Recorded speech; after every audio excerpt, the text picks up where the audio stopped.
Assalamualaikum warahmatullahi wabarakatuh. Perkenalkan, nama saya Adi Nurul Fahrial dari kelas 10 Agribisnis Tanaman B. Di sini saya akan menjelaskan bab tanam paksa. Kultur stem cell atau tanam paksa. Mengenal riwayat sistem tanam paksa di Indonesia. Tokoh yang berperan besar dalam implementasi sistem ini adalah Gubernur Johannes van den Bosch yang merupakan pencetus sistem tanam paksa di Indonesia pada masa itu. Secara teori, tanam paksa atau kultur stem cell adalah sebuah kebijakan yang diterapkan oleh pemerintahan kolonial Belanda, di mana rakyat Hindia Belanda harus menyerahkan 1/5 hasil tanaman ekspor mereka sejak tahun 1830. Sekilas, jumlah 1/5 atau 20% tersebut mungkin tidak akan terlalu memberatkan para petani. Namun kenyataannya, rakyat Indonesia justru sangat menderita. Itu karena implementasi kebijakan tersebut menyimpang jauh dan memberikan dampak buruk terhadap ekonomi dan kesejahteraan sosial rakyat Indonesia saat itu. Tokoh yang berperan besar dalam implementasi sistem ini adalah Gubernur Johannes van den Bosch yang merupakan pencetus sistem tanam paksa di Indonesia pada masa itu. Van den Bosch adalah orang berkebangsaan Belanda yang menjabat sebagai Gubernur Jenderal Hindia Belanda yang ke-43 pada tahun 1830 sampai 1834. Latar belakang sistem tanam paksa. Pemberlakuan sistem tanam paksa ini didorong oleh kondisi keuangan pemerintah Belanda saat itu yang sedang berada di ujung tanduk.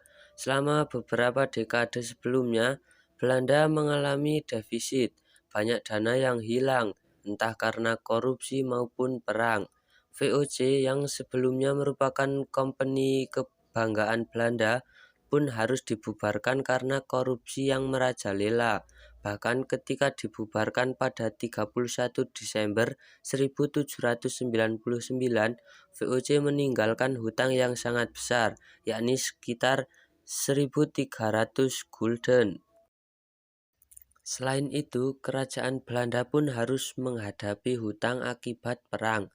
Contohnya Perang Napoleon, Perang Belgia, dan Perang Diponegoro. Dari Perang Diponegoro, Belanda diperkirakan harus mengeluarkan dana sebesar 25 juta gulden. Sedangkan dari kekalahan Perang Napoleon, Belanda harus mengganti seluruh pengeluaran perang kedua pihak.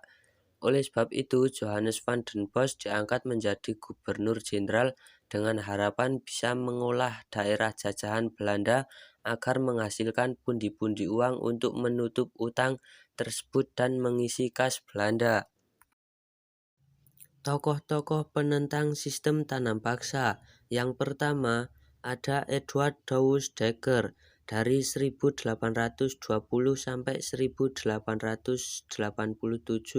Ia adalah mantan asisten residen di Lebak atau Banten, sehingga sangat mengetahui penyelewengan yang dilakukan oleh para pejabat pemerintah di bawah sistem tanam paksa. Ia mengarang sebuah buku yang berjudul Havelaar, Lelang Kopi Perdagangan Belanda, dan terbit pada tahun 1860. Dalam buku tersebut, ia melukiskan penderitaan rakyat di Indonesia akibat pelaksanaan sistem tanam paksa. Yang kedua ada Fransen van der Put 1822 sampai 1902.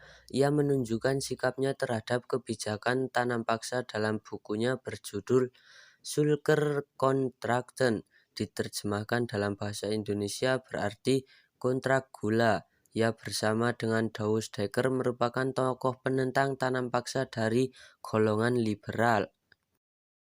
Yang nomor 3 ada Baron van Heuvel 1812 sampai 1870.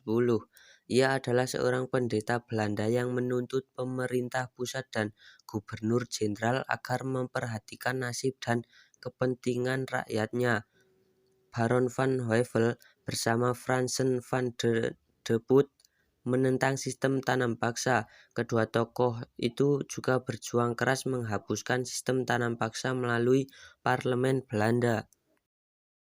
Nah, itulah yang bisa saya jelaskan tentang tanam paksa. Semoga bisa menambah ilmu kalian ya guys ya. Semoga ibu guru baik hati dan memberikan saya nilai yang bagus. Terima kasih. Wassalamualaikum warahmatullahi wabarakatuh.